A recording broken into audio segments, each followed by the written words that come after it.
Hello bead kids. Today we are making a chick bead pet, a little Easter chick using 6x9mm pony beads. Chicks are part of our Easter collection. So we lay out our pattern and we take 2 plastic drinking straws and cut them lengthwise and cut a point. That point just helps us to put the beads onto the straws easier. The straws act like a spring and just hold the beads on. So you will go row by row, adding beads to the straws until all of your rows have straws, even down to the wings and the two beads. I do not put a straw in one bead. You can trim the straws with side cut pliers or scissors, and your drinking straws won't even show, especially if they're clear. You can also make these projects out of the smaller 4x6 mini pony beads or the fused perler beads. And in that case, you will use a half a straw. So you cut the straws lengthwise once and then you cut them in half.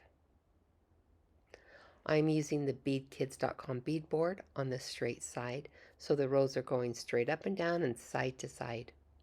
The other side of the board is a peyote or a brick pattern. Now here's the first little chick I made, and he turned out well.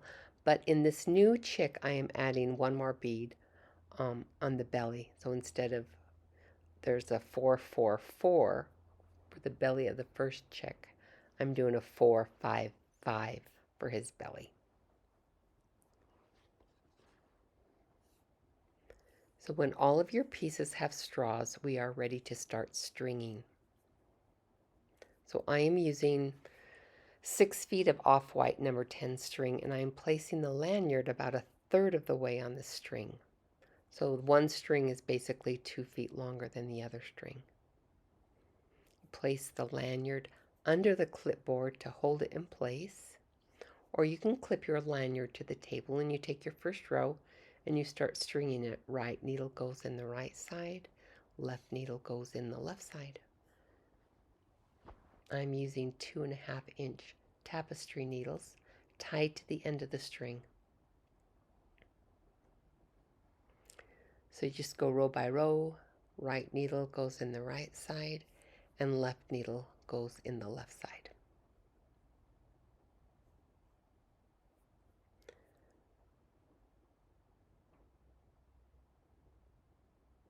There's our little chick's head and part of the body. So we're going to add one more row and then we're going to pause to do the wings. So you'll be taking your long string and adding the 2, 3, and then the 1 bead for the wing, all on the same string. And then you take it up to the body and you kind of zigzag it. This one will go up, down, and up. Then you'll sew down the 3 and then up the 2. And that will make your first little wing.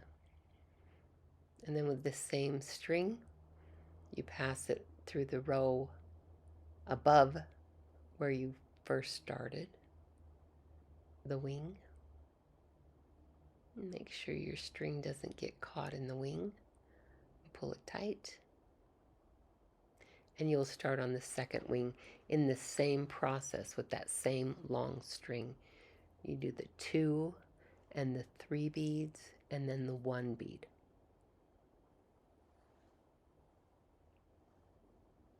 You'll zigzag it. This time you'll go down, up,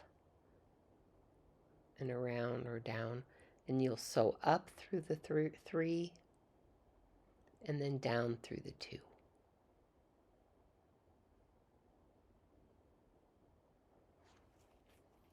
And that makes both of the little wings. Then you'll take the same string, this long string, and pass it through the body.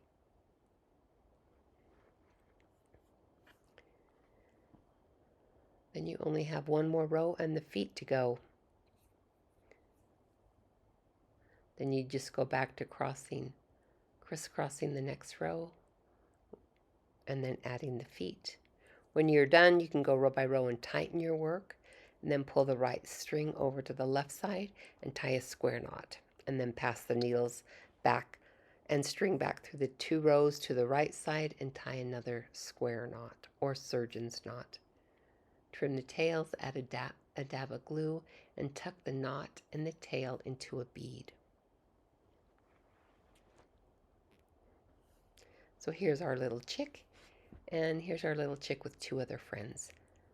The clear yellow bead makes a good sun catcher on the window, so I like to have some of mine in the clear beads.